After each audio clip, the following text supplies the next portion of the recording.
Welcome students, in this lecture I am going to tell you about obstetrical ultrasound.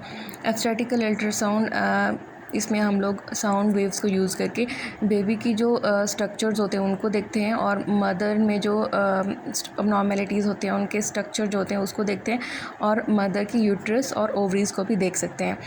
और ultrasound में वैसे भी हम लोग साउंड वेव्स यूज़ करते हैं और obstetrical अल्ट्रासाउंड में भी साउंड वेव्स यूज़ कर रहे हैं।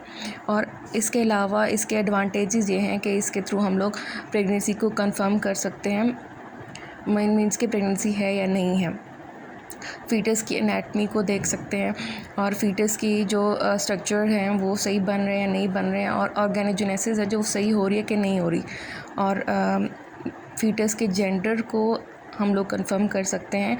और जो मदर में कॉम्प्लिकेशंस आ रही होती हैं लाइक हाइपरटेंशन हो गई, और कुछ फीमेल्स में डायबिटीज़ हो जाती है और डिप्रेशन और एंग्जाइटी वगैरह हो जाती है, ये हम लोग obstetrical अल्ट्रासाउंड के थ्रू इसको डायग्नोस कर सकते हैं। इसके अलावा जो मोस्ट इम्पॉर्टेंट है, हम लोग obstetrical अल्ट्रासाउंड के थ्रू EDD कैलकुलेट कर सकते हैं। EDD जो है वो है estimated date of delivery, means के बच्चे ने कब डिलीवर होना है, that is estimated date of delivery.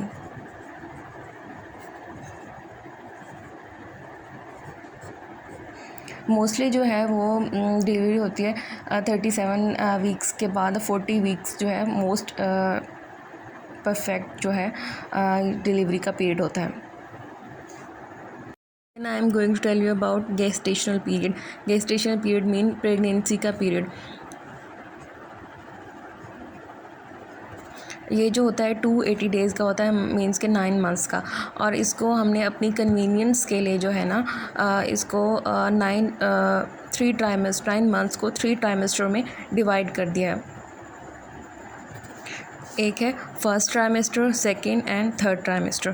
First trimester जो है ना वो LMP का फर्स्ट डे से लेकर 12 वीक्स तक है, और जो सेकेंड ट्राइमेस्टर है that is 13 weeks to 26 weeks, and third trimester जो है वो 27 वीक्स से टर्म तक है।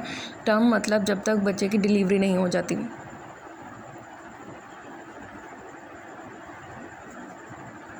Till delivery.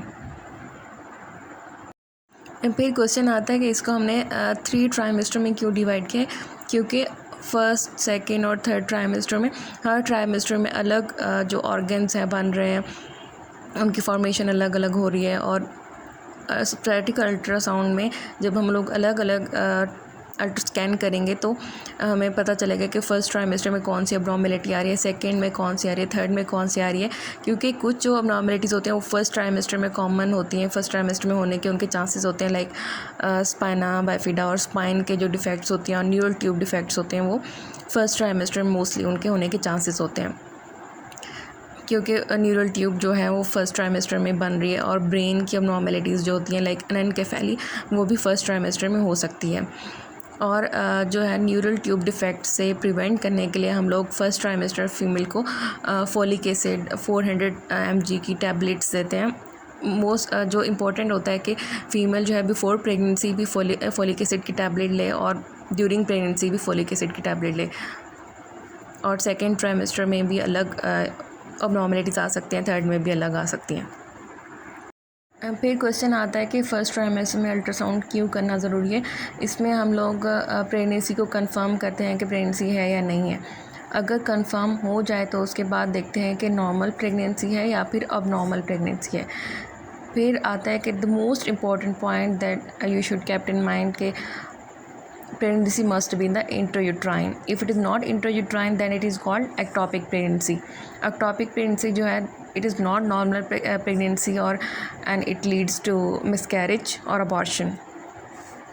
फिर प्रेगनेंसी के जो सिम्टम्स होते हैं, जो सबसे पहले होता है इसमें पीरियड्स मिस हो जाते हैं और नोज़िया, वोमिटिंग और मूड स्विंग्स होते हैं, क्योंकि इसमें हार्मोनल फ्लैक्चुएशंस होती हैं। कुछ हार्मोन जो होते हैं उनकी अमाउंट ज़्यादा हो जाती है और कुछ की कम हो जाती है, लाइक प्रोजेस्टेरोन और एस्ट्रोजन।